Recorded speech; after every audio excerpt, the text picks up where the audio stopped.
The West-Ugric language family. What is it, who supports it, and does this hypothetical language family proposal have any merit to it? Welcome everyone, this is Learn Hittite. Welcome to my shed slash gym slash recording studio. It's a little bit cold in here tonight because winter is well and truly here, hence the layers. But I thought I would sit down with you all because it's been a few weeks since I last posted a video. Sorry about that, life's been busy, all sorts of good stuff happening though. But actually I've also been spending a huge chunk of time to research this video. And honestly, as soon as I started to take a look at it, I began to regret agreeing even to make this video. And I think you'll see why later on. Making this video has taken me down loads of rabbit holes. For example, recently I've been looking at some of the Hattic text that we have in Hittite alongside, associated articles. For example, this one on screen now, you can check this out if you're looking for something interesting to read on the matter. Basically, this language family proposal has led me into reading loads of really interesting stuff, but it's all been very time consuming because, as we'll see, there's a lot to break down. Now, the first thing that I want to say regarding this West-Ugric language family is that there's a lot of material out there. It's all by the same author, and even there's some YouTube videos that you can go and check out if you want on the language family. Now, in this video, I can't cover absolutely everything because there's simply too much. So I've selected a few key parts to go over, to analyse, which hopefully will give us a feel for the legitimacy of this proposal. As always, I will leave the sources in the video description so you can go and read up on whatever you want and come to your own conclusions and stuff like that. However, in this video, by far the main focus is going to be on this 2017 paper establishing the West-Ugric language family.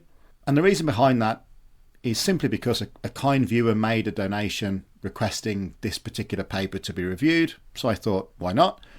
But the paper and the language family discussed within it is actually expanded upon in this 2019 paper that we can see on screen now. We'll also be looking at this paper in this video, but perhaps not in as much detail as the first. And as I said, there's lots of material on this proposal, so we'll be looking at other bits and pieces from a few other papers by the author also. I've got on like a 75% written draft script for this video. I'm not going to work on it anymore, so we're going to be using that today.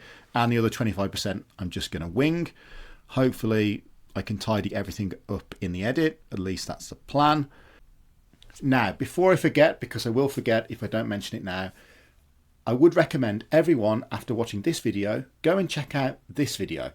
This video is about the same stuff that we're going to talk about today, very in depth. I disagree about a few things in certain places, but overall, very well researched video, and is going to talk about a lot of stuff that we're going to talk about today in much greater detail than I was prepared to research, so definitely go and check it out. Right, so let's hit the ground running here. On screen now, we can see the proposed West-Ugric language family tree. So basically it's the Uralic tree with two eyebrow-raising additions, namely the inclusion of Minoan and Hattic. Hattic being an ancient, usually unclassified language of Asia Minor, and Minoan being one of the famous ancient languages of Crete. We also have this, whatever is going on here with Greek and its relationship to West-Ugric and Indo-European. We're going to come back to whatever is happening here on the bottom left in just a moment. Now, if you want to know anything about the Uralic languages, the reference work to consult is this one on screen now, the Oxford Guide to the Uralic Languages. It's well over 1,000 pages of glorious insight into the Uralic language family, with contributions from a number of well-known, heavy-hitting Uralic linguists. This is a relatively new work, I think, from 2022. And one thing I remember in particular from this book is how the authors presented a version of the Uralic language family in approximate geographic order on an east-west axis.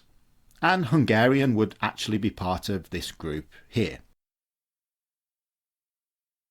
Now, inside the book, they prefer representing the language as such because, as the authors point out, there is very little consensus regarding the subgroupings within the Uralic language family.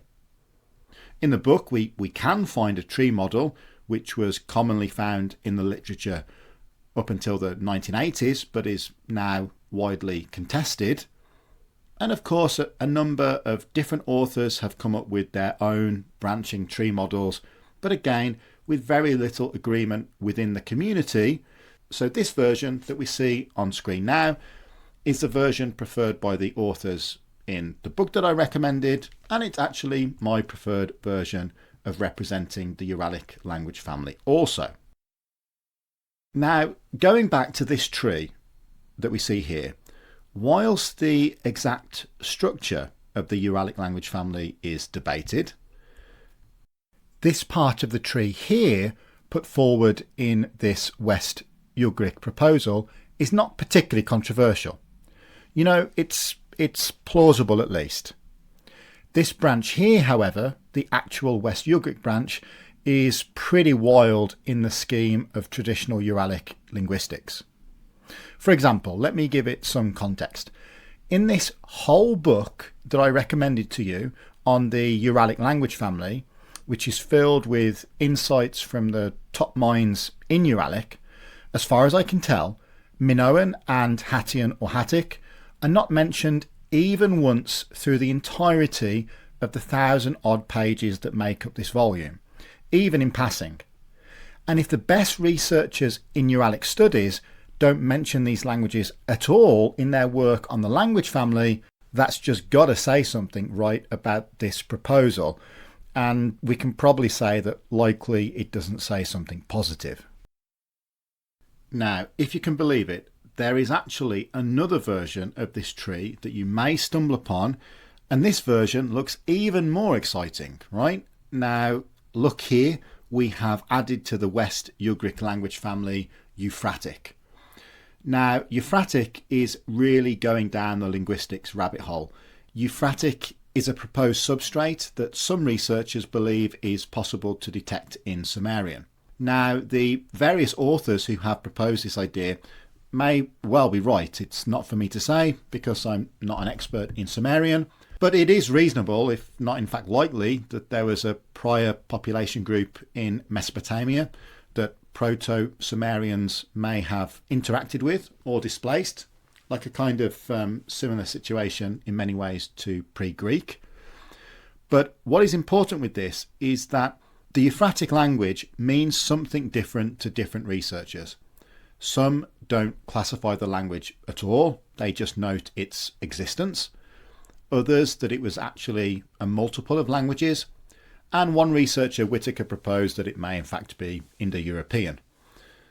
Those Indo-Europeans do sure get around, right? And usually we find them in places earlier than people would expect them to be. Other researchers do in fact see a connection with Minoan, and apparently here the researcher behind this tree deems a relationship in fact with Uralic. So just who is the author behind this model?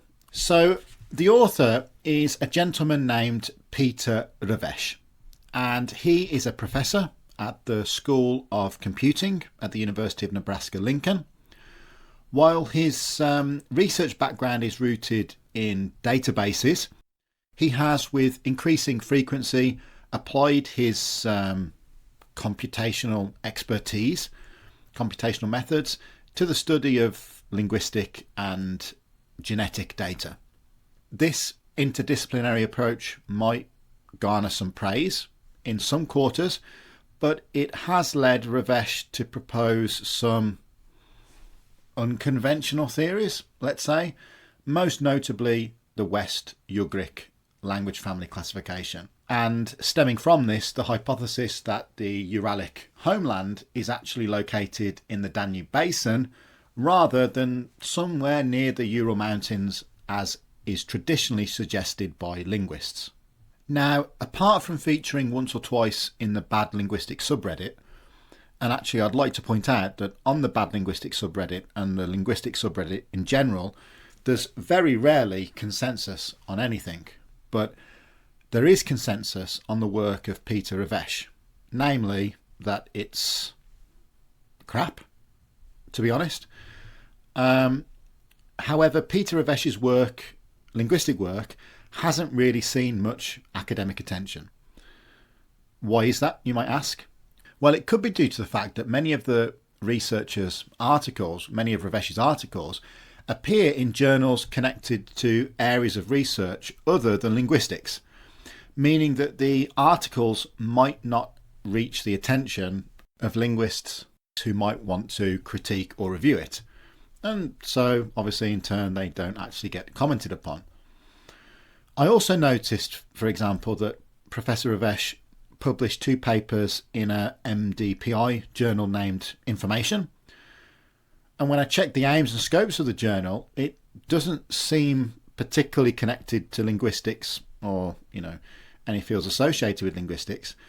Then I noticed that both of these papers featured in a special issue whose guest editor was none other than Professor Revesz himself. Very interesting. To be fair, most of the papers in the edition seem to be connected with the title of the special issue. And one of Revesz's papers, does have relevance. However, this one that I'll put on screen now just seems to be thrown in there at random. Either way, I think it's unlikely that many linguists are going to be particularly aware of this publication. There's another article in here on Minoan and computational approaches that may be used to decipher the Minoan script. And even though the paper often mentions Revesz's work, it doesn't actually come to the same conclusions that Revesz has put forward in his work. So actually I would say that the inclusion of this paper is in the special issue is somewhat commendable. There's also the possibility that Revesz's work just doesn't warrant a full academic critique. I mean, linguists are already busy doing their regular stuff, trying to publish their own research and whatnot. So to take time out to put together a comprehensive review of one of Revesz's articles on West-Ugric would actually be an immense undertaking, as I found out myself preparing for this video, particularly considering that the author has actually published quite a bit on this idea. So yeah, it would be a large undertaking with probably very little academic reward. And I don't like to point this out, but it has to be said that I believe Professor Revesz I believe Revesz is a Hungarian surname. I have no idea what his national or ethnic identity is. I only know that he works in the US. But we have to be honest and acknowledge the fact that in linguistics, in our field, there's a lot of ethnocentric quackery. And I think the fact that Hungarian plays a central role in West-Ugric and taking into consideration what West-Ugric tries to do and what it tries to connect together, we have to have this at least in the back of our minds, and it should definitely keep us on our toes when we're reviewing the evidence that Revesz puts forward to support his ideas. And in many ways, we've covered ethnocentric quackery before with the Usko-Mediterranean hypothesis.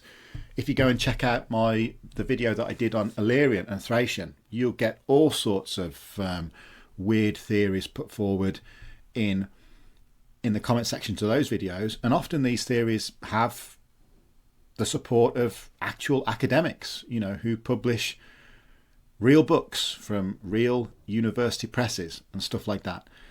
It's not necessarily just the work of a hobbyist at home, unfortunately. That being said, we're going to go into this with an open mind, and I tried to go into this with an open mind when I was preparing the material for this video today. And I'm absolutely certain that the author behind West-Ugric has some absolutely solid evidence to support their claims, right? So let's just address whatever is going on here with Greek and Sumerian. Let me read out for you the text associated with this figure on screen. Now, the picture of language evolution can be further completed as shown in figure 3. The figure explains that Minoan and the related Hattic language belong to the Uralic family tree. Moreover, Greek is a descendant from both Indo-European and Uralic, while Sumerian has both Dravidian and Uralic ancestors. So this is taken from Revesz's 2019 paper, but we see similar ideas represented in the 2017 paper. And again, let me just read a bit for you. While the traditional classification of languages follows a strict tree paradigm, languages can have several ancestors, as we saw in section 3. Greek borrowed many words from Minoan, therefore Greek can be considered to be a descendant of both Proto-Indo-European and Proto-Uralic, and contains many ancient words from both language families.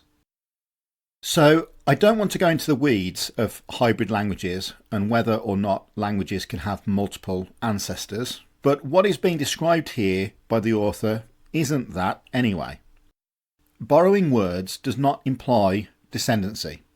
And again, actually, if we look at the title of the 2019 paper, the word substrate is used. And again, a language having a substrate doesn't mean it becomes descended from that substrate. That's not how the genealogical classification of languages works. Now, a language and its substrate might actually be from the same language family, like we could say Irish English is said to exhibit substrate effects from the indigenous Irish Gaelic. Both English and Gaelic are ultimately part of the same Indo-European language family, but we don't reconfigure the tree to show Irish English descending from Gaelic. If we look at Clorkhorst and Pronk's precursors to Indo-European work, we can see an example of an appropriate way to show the influence of another language on a branch of a tree model. Now, a language having a substrate isn't something unusual. In fact, it's quite predictable if migration is assumed. The real question for linguists is, do we have the data and the appropriate methodologies to reliably identify substrate influence, and what can we then in turn say about the nature of the substrate in situations where it's not known from the historical record? Greek, for example, is said by researchers to have a substrate coined pre-Greek. Bekos wrote a rather famous work on it, and we touched on pre-Greek in my video on sub-Indo-European. A lot of effort has gone into the analysis of pre-Greek, but very little is conclusive. There isn't even consensus around whether pre-Greek was a single monolith or a variety of related or even unrelated languages. Now, how Minoan fits into the Greek picture is also unclear, but what I can say is that there is no mainstream linguist who supports the idea that Greek is descended from two language families, with one of them being Minoan, and that's completely ignoring the fact that the author sees Minoan ultimately as a Uralic language. We know vanishingly little about Minoan, and conventionally it remains unclassified for a good reason. A more plausible variant of this proposal would be to say that Minoan is part of the pre-Greek influence upon Greek, but even then we would need some meaningful evidence to support such a position.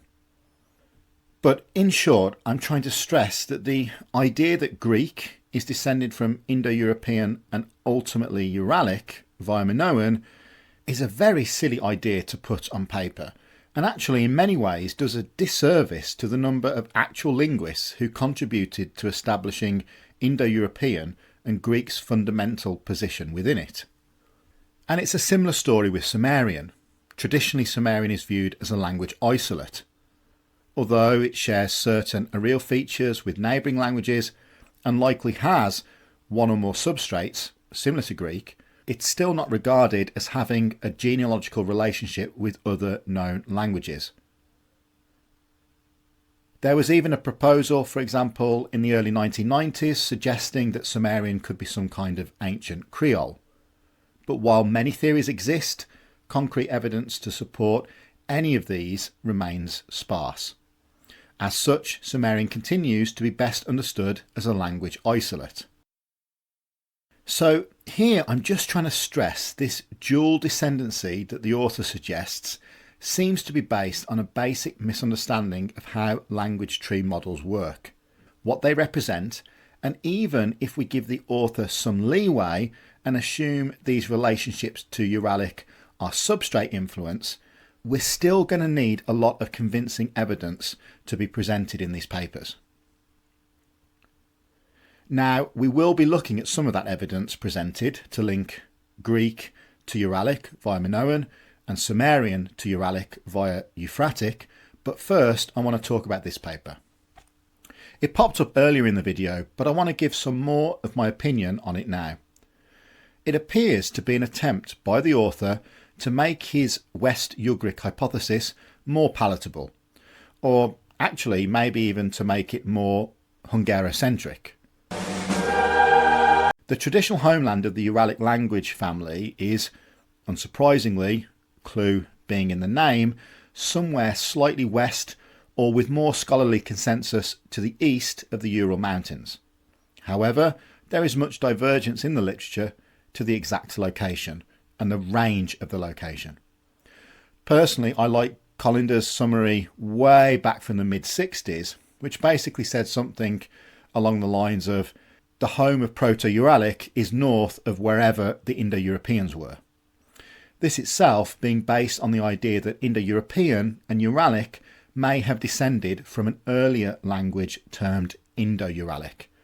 I've done a couple of videos on that idea if you want to learn more, and I want to stress that Indo-Uralic, the idea that Proto-Indo-European and Proto-Uralic stemmed from the same proto-language, isn't what's being presented here in Revesz's work.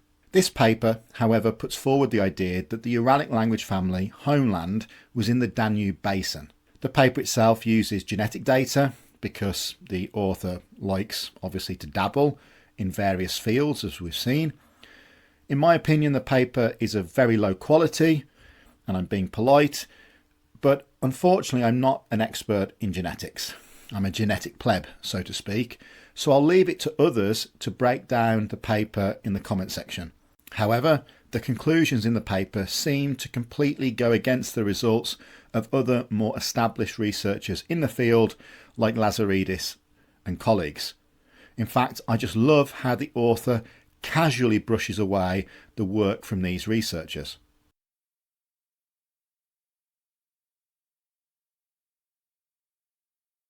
I do, however, have an issue with the datings presented in the paper that I'd like to go into. First, let's look at this extract from the introduction.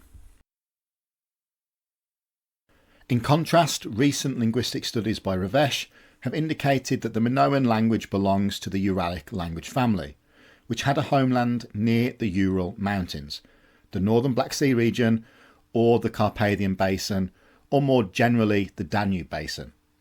According to the traditional view, the Uralic language family originated about 7,000 to 10,000 years ago. This isn't a sincere representation of the state of the art, in my opinion, because the vast majority of discussion amongst linguists puts the Uralic homeland to the east of the Urals. Those who put forward other homelands, like the Carpathian or Danube Basin, are in the extreme minority.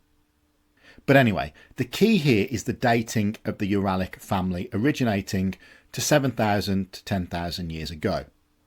This claim is incorrect and misrepresents the state of the art in Uralic studies.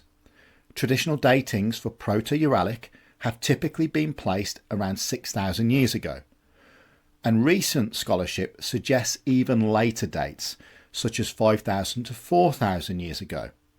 The source cited here in Revesz's article is the Encyclopaedia Britannica, and it's not reflective of current scholarly consensus. Then there is this part found in the discussion section of the paper. Some of the Gravettian hunter-gatherers found refuge in the lower Danube Basin and the northern Pontic coastal areas during the subsequent Ice Age. The Proto-Uralic language likely developed in this refuge area during the Ice Age and broke up sometime during the Mesolithic period when some of the Uralic speakers went northeast. These early Uralic speakers may have followed the mammoth herds, which also moved from this area north to the Baltic and southern Scandinavia, where remains were found between 17 and 12,000 years ago. So what's going on here? Ice Age, Mesolithic, mammoth herds? Linking Proto-Uralic to an Ice Age refuge is completely implausible. Such a timeline would predate the cultural and technological developments needed to explain Proto-Uralic vocabulary. For accurate perspectives on Proto-Uralic dating, check out the following two papers, or again consult the Oxford Guide to the Uralic Languages. Moving on. What about the evidence for Hattic belonging to West-Ugric? Let's take the following lines from Revesz 2017. The Hattic language is generally considered to be a language isolate. Yes, that's true. Off to a very good start, sir. Hence, some form of Proto-Hattic seems to be a likely source of Minoan. What? But why? That's not how isolates work. But to be honest, this idea has, however, been put forward by other linguists, like there's the Hatto-Sumerian Minoan hypothesis. And there might be some very meagre evidence to support such an idea.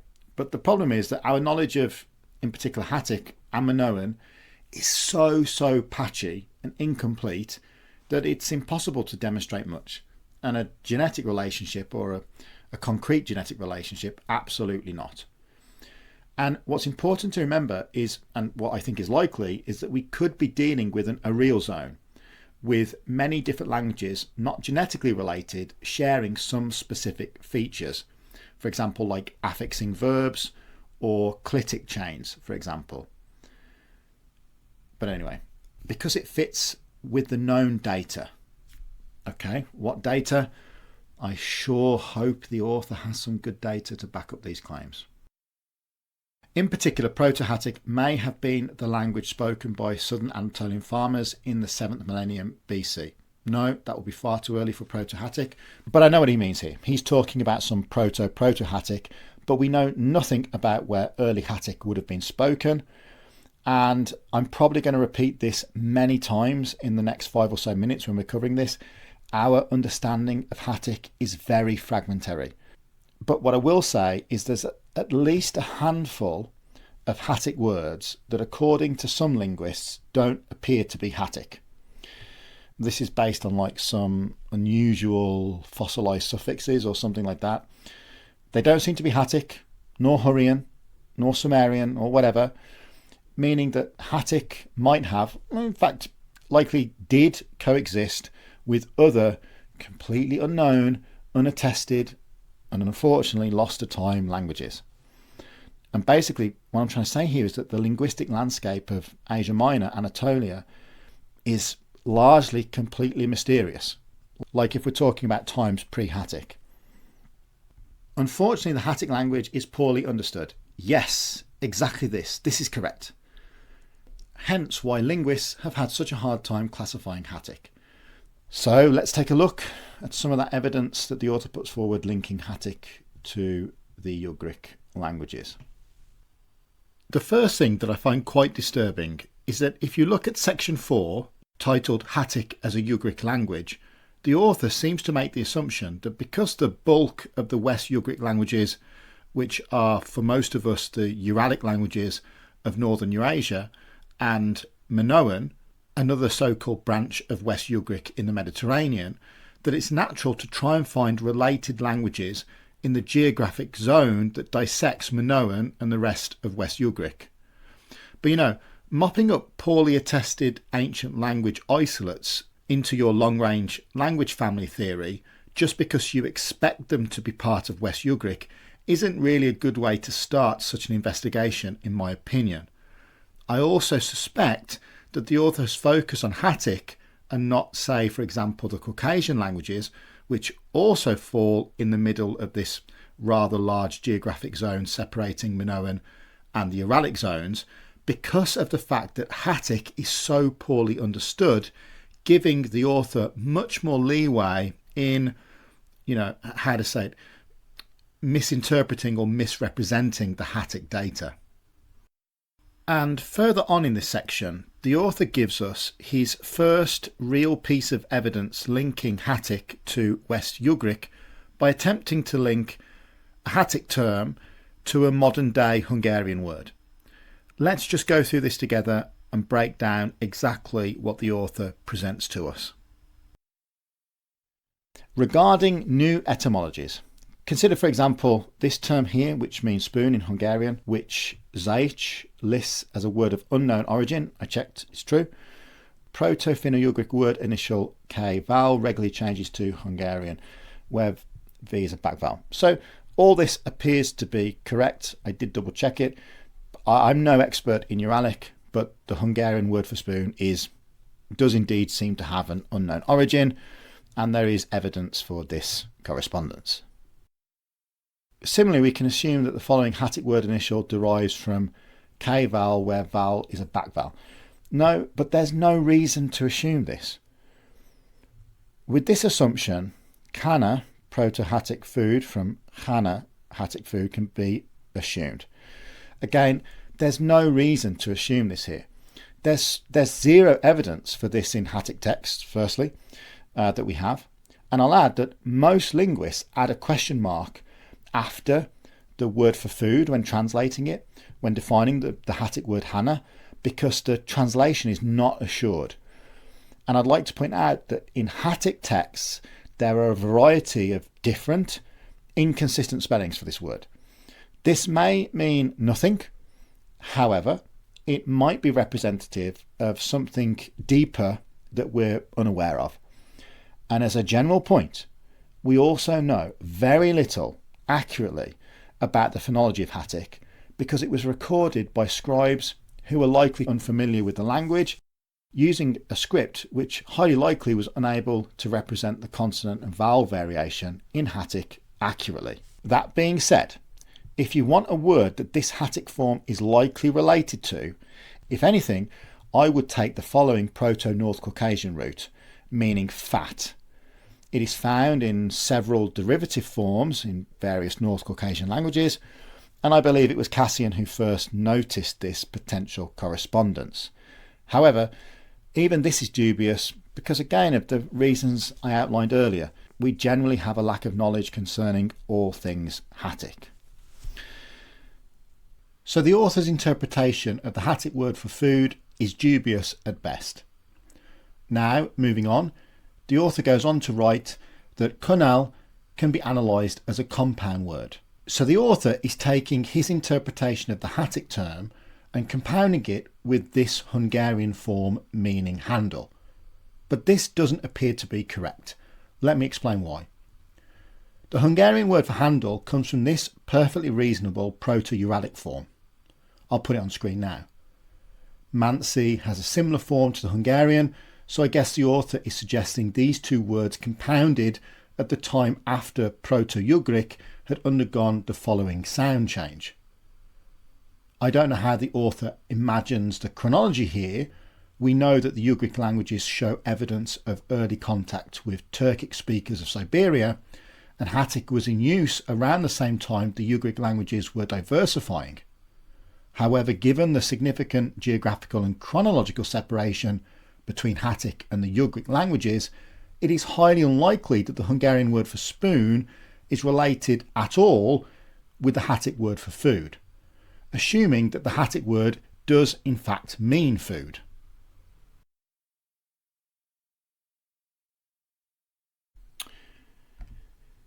The author presents this table, table 10, of proposed cognate words between Hattic and various Uralic languages. I've spot checked some of these and generally everything seems okay, meaning that there aren't just any made up words as we saw in Usko-Mediterranean, but again that's not indicative of much. We see very similar lists to this in every long-range language family proposal. The first issue is look at Alep. Yes, it is believed to mean tongue or word. There are a variety of spelling variations, but that's true for many Hattic words. Here we are comparing it to modern words. Better would be to compare it to Proto-Uralic. The Proto-Uralic form seems to mean flap. Now obviously this could clearly be seen to be related to tongue. Tongue is a kind of flap, right? The problem is that no Uralic daughter language maintains a word derived from this proto-form meaning tongue. There's forms connected to bibs, lids, things like that, but not actually tongue. Again, this is just according to my research, and I'm no expert in the various Uralic languages. But I can say for sure that there was an opportunity missed here by not looking at the earliest derivable forms. It's generally not a good idea to take words attested in ancient unclassified languages and compare them to modern forms. This second Finnish word here seems more interesting to me. The Proto-Finnic form seems to mean permission. However, researchers like Kallio, a very well-respected researcher, again see it as in fact as a Germanic loan.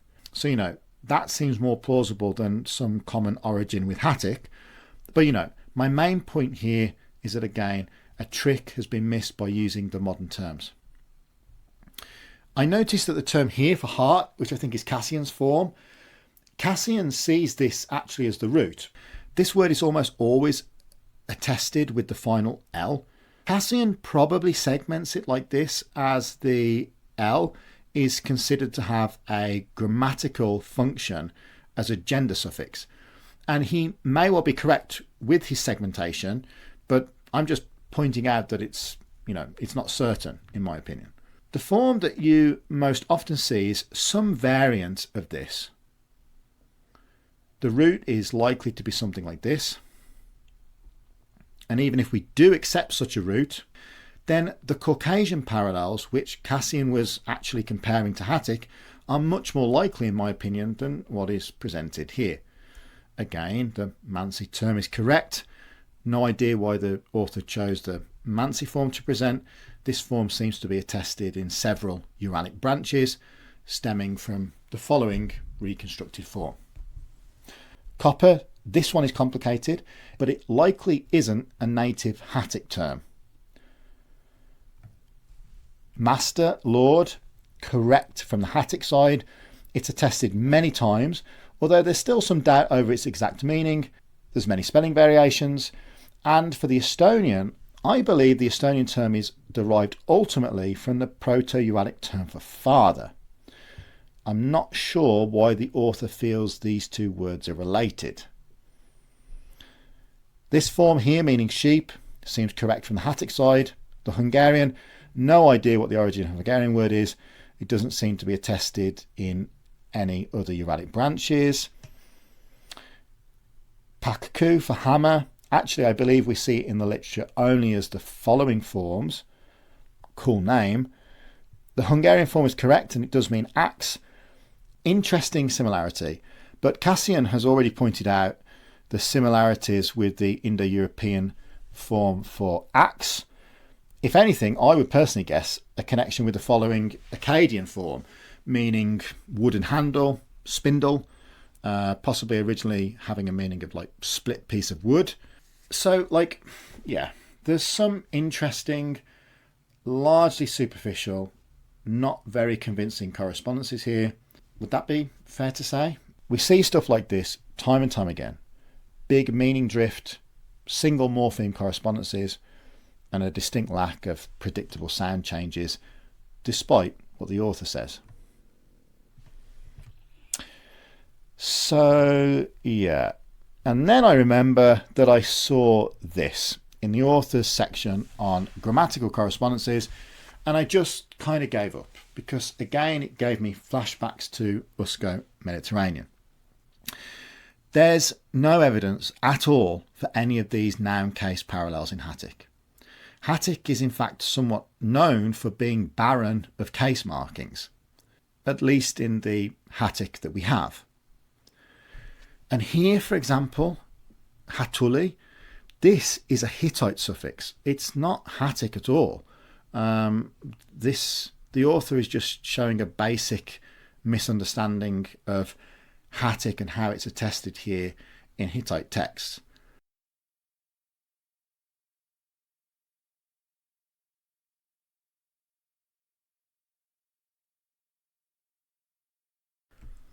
Arinna, I don't know why this is here.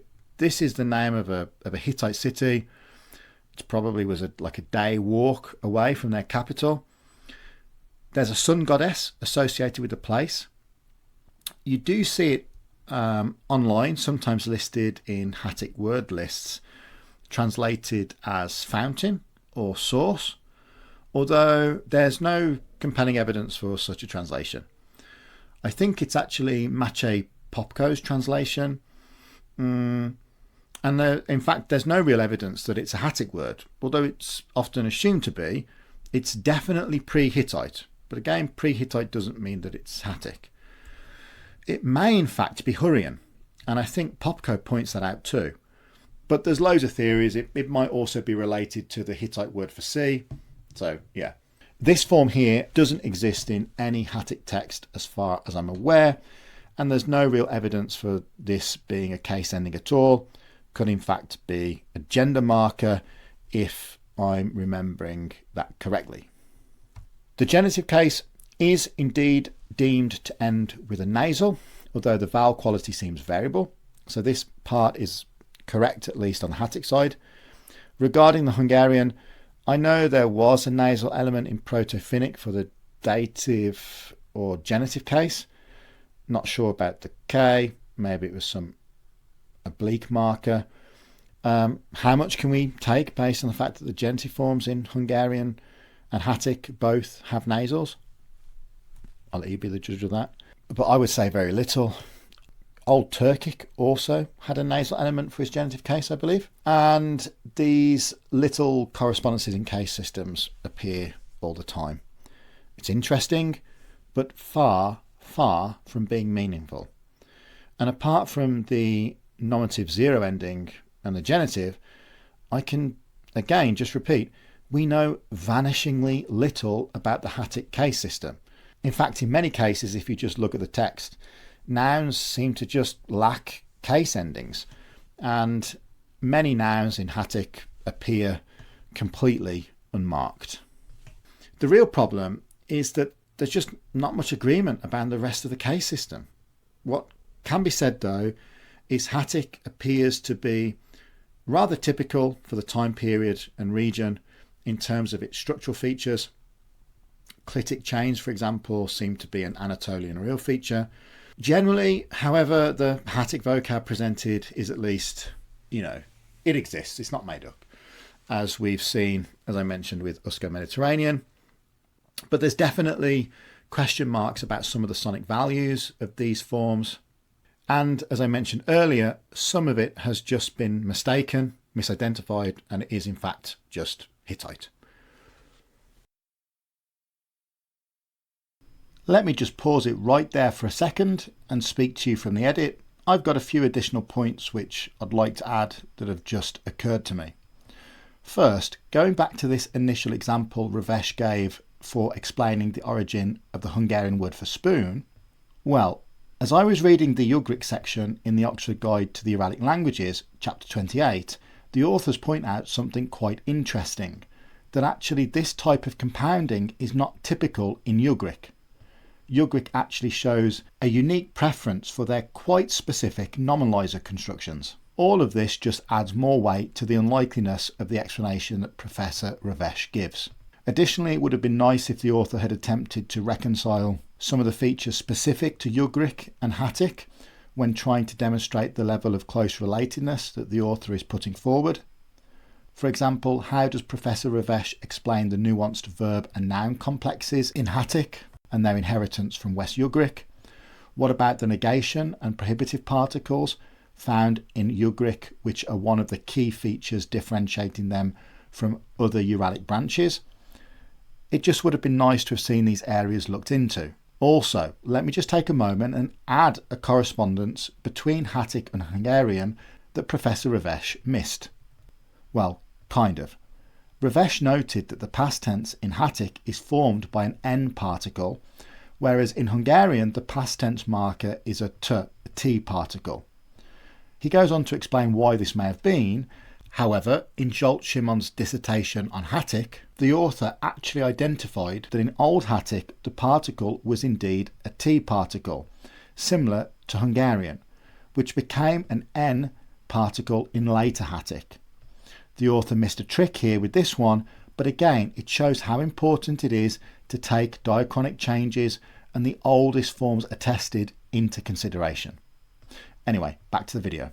So what's going on with Minoan?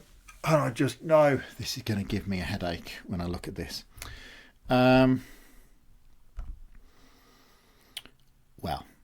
the author comes to the conclusion that Minoan must be a Ugric language based on the fact that, according to the author, pre-Greek words found in Greek could be linked, or they have correspondences in the Ugric languages. And the author goes on to present a few tables of these so-called parallels between Greek and various Uralic branches. The work here, quite frankly, is embarrassing. I see nothing compelling behind linking any of these words to Uralic, apart from some chance resemblances, which you always get in word lists like this. And even then, there's not much of that. Most of these Greek words have compelling Indo-European etymologies as far as I can see. I mean, 7? Seriously? Some do appear to have been taken from Beckus's work on pre-Greek. I'll put all the ones I can find on screen. This word here, for example, means kettle or cauldron. It's a good candidate for pre-Greek. Here, this term for sea, there's a potential cognate in Luvian, but again, Beckus identified it as pre-Greek. The Hungarian terms have a reliable Proto-Uralic etymology.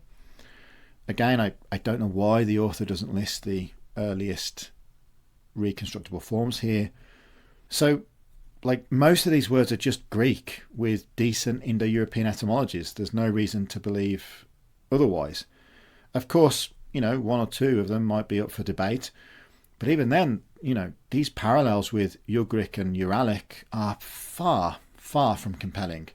And to repeat, we see similar lists to this in every dubious long-range proposal.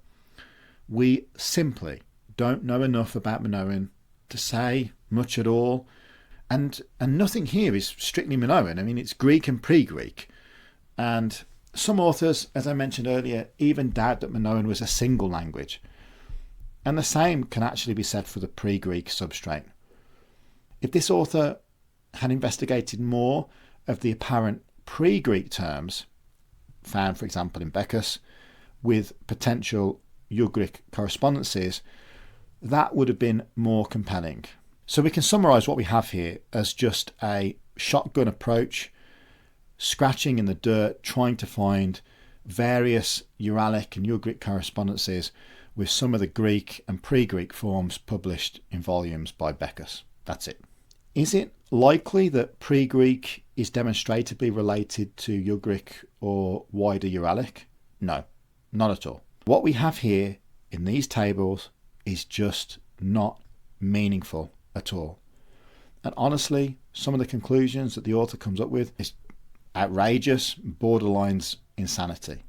For example, hence, we have to suppose that Minoan is a previously overlooked Ugric language.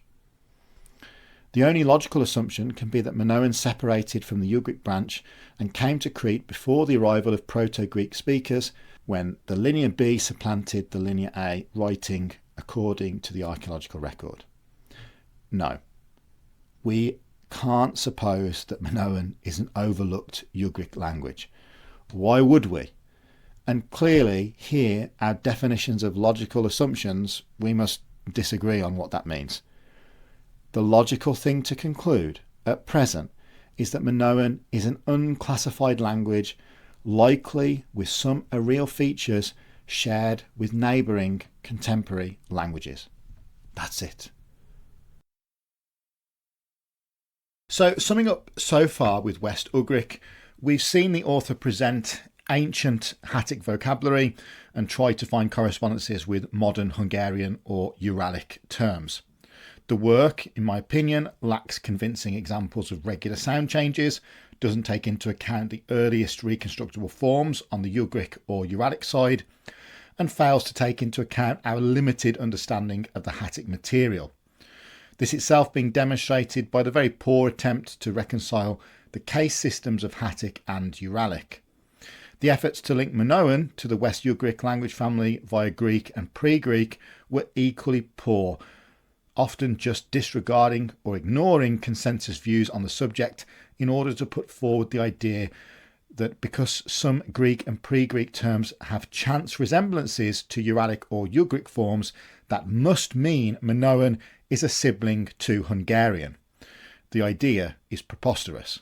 In Revesz's 2019 paper, he takes all of this one step further and does the same to Sumerian, again coming up with these large vocab comparison lists, making the same mistakes as the author did with Minoan and Hattic, but this time coming to the conclusion that Euphratic is the missing member of this ever-growing West-Ugric branch, and that Sumerian, like Greek, is a hybrid language.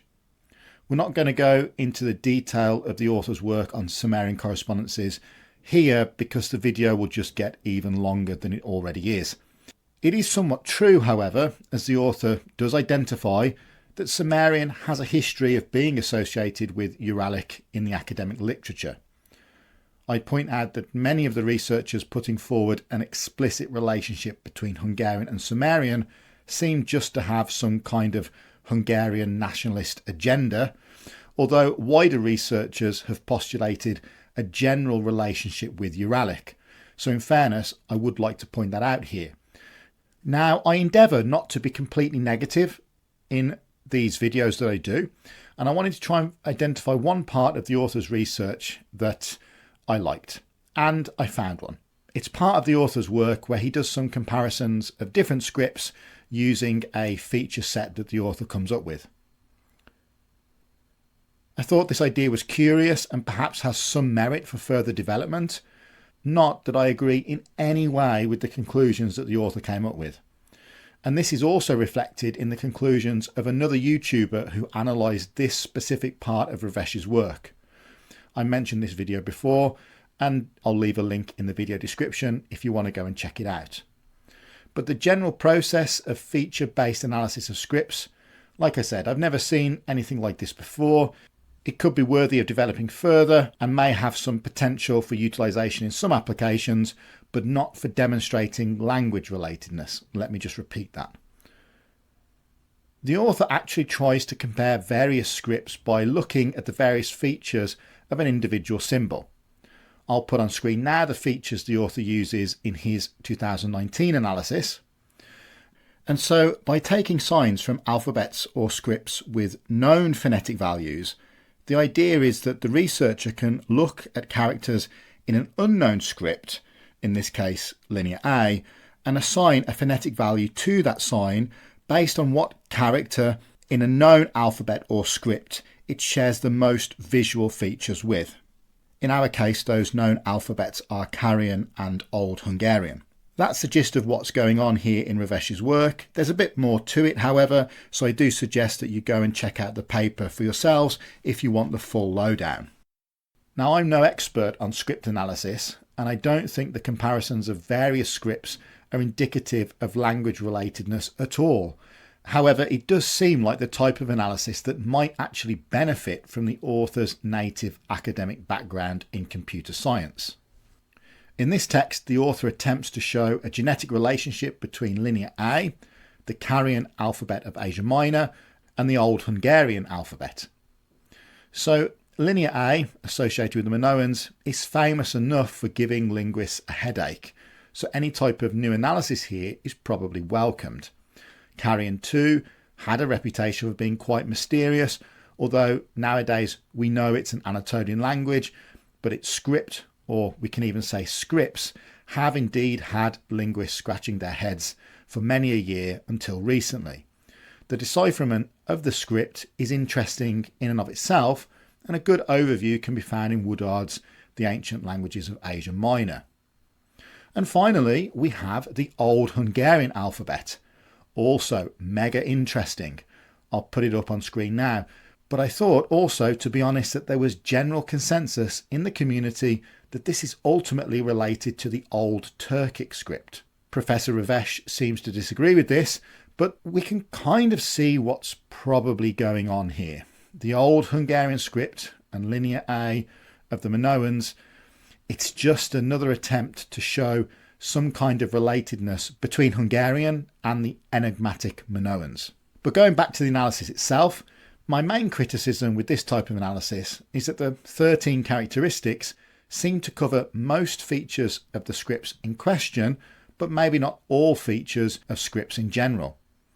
With regard to the scripts analysed, I'm curious why, for example, feature 12 is considered in the analyses, but not, for example, the presence of 3 horizontal lines. Complexity or stroke count of the characters could be considered also, alongside things like whether a symbol is top heavy, bottom heavy, whether symmetry is present, etc. I'm not sure what was the logic behind the consideration of these specific characteristics. The analysis also fails to take into account script variation, sign orientation, and actually not all of the signs attested are actually included in the analysis. Now, using these 13 characteristics, the author has set up the situation to show us that, hey, using these 13 features, we can see that we have good feature correspondences between the Carian and the Old Hungarian alphabets. We can then extrapolate this to uncover the values behind Linear A. The author goes into great detail and does indeed provide the code behind the algorithm he uses, which is great, and the author uses his results of the analysis in an attempt to translate some Linear A texts. Now, ignoring the issues of chronology when comparing Old Hungarian, Carian and Linear A scripts, and the fact that 2 are alphabets and 1 is a syllabary with some ideograms thrown in, and the fact that visually similar signs between scripts often tells us little of their underlying phonetic values. Ignoring all of these issues, let's take one practical example of how this feature set similarity comparison actually falls apart in Revesz's work. So on screen now, I'm trying to break down one specific example from the paper, but you can find many more issues exactly like this in the work if you go and check out the data for yourselves. Now, everything that you see here that is in a purple box is from the Carian script. Everything that you see in a red box is from Linear A, and everything that you see in a green box is from Old Hungarian. Revesz gets his Carian alphabet from the following book. It's a very good book. If you're interested in learning more about the Carian language, this is a volume that you should try and pick up. Now, for this value qu, we find 2 variations of the same sign attributed. This one here on the left and this variation on the right. Now, in Revesz's analysis, he only considers the second variation as having the qu value, and he assigns that a 13-point similarity, feature similarity score, with this following Linear A sign, probably because they both have circles with dots in. Now, the issue that we have here is that Linear A also has this sign, which is remarkably similar to the first variation of the qu sound that we find in Carian. This sign, however, is given a 13-point similarity score with this Carian sign, a completely different phonetic value. And also it's worth pointing out that this sign in and of itself has a large number of different variations attested in the literature. Some of them, once you get down this end, are very different to the form that we see here. But again, they're all assigned the same phonetic value. If you'd like to learn more, again, this is the text that I recommend. Now, when it comes to comparing Carian to Old Hungarian, again, Revesz takes this Carian sign as having the value of qu and it gives it a 13-point similarity score to this following Old Hungarian sign. Now the issue is, again, we have this variant from Carrion here, which looks remarkably similar to this Old Hungarian sign. This Old Hungarian sign, however, doesn't get matched with this Carrion value at all because it's not included in the analysis. It gets given a 12-point similarity, feature similarity score with our second variant from Carrion, and so isn't included in the analysis at all. However, all of this that we've seen here doesn't matter, because when it actually comes to the Linear A translations, Revesz assigns this sign this phonetic value.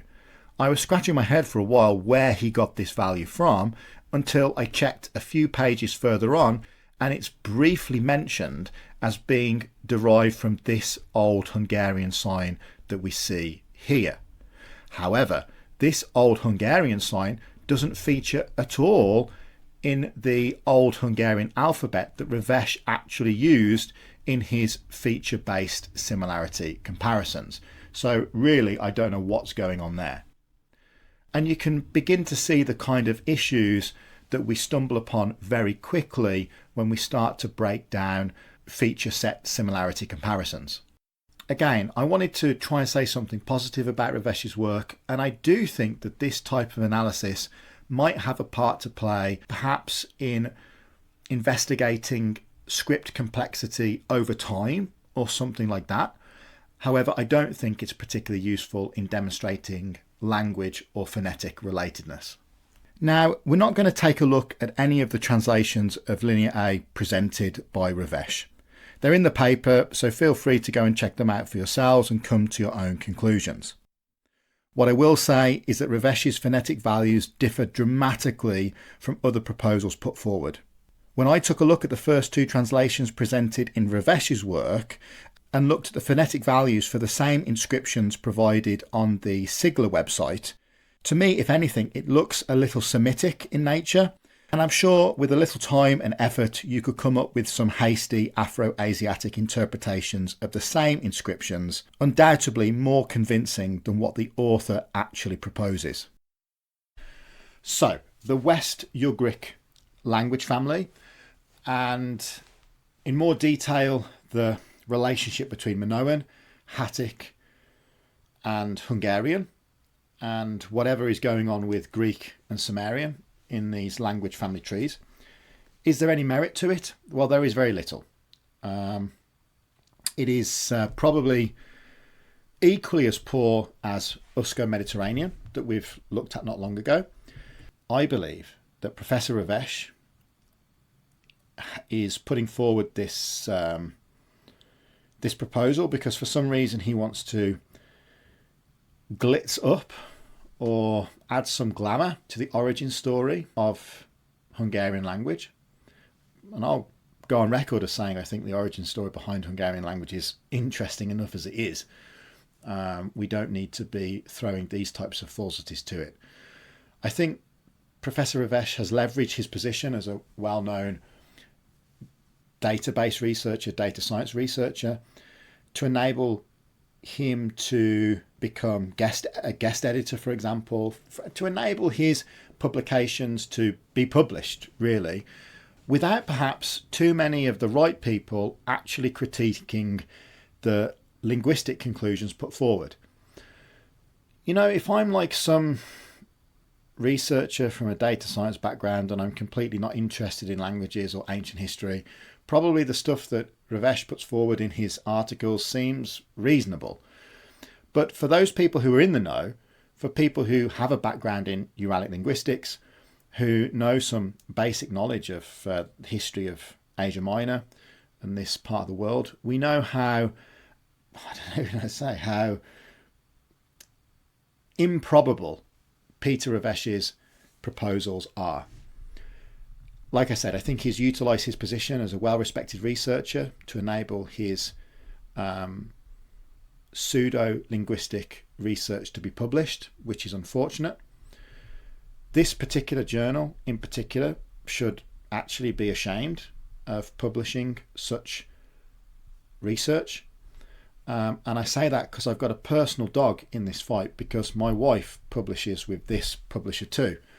And I hate the fact that, somehow there is this connection here, that this type of research published by Revesz is, put forward by the same publisher as my wife's research. Does the data that Peter Revesz puts forward demonstrate the connections that he is stating? No, it doesn't. And we see such data in many, many, many similar language family proposals, but I will say often better done. There are parts of these two papers that we've looked at which reek of amateurism, quite frankly, like the mistaking of the Hittite. As always, you've been fantastic if you've listened to me rambling on and you've got to this point in the video. Like, subscribe, share, do that, all of that good stuff to help the algorithm. I'll be back very soon with another interesting video. That's all from me. Goodbye for now.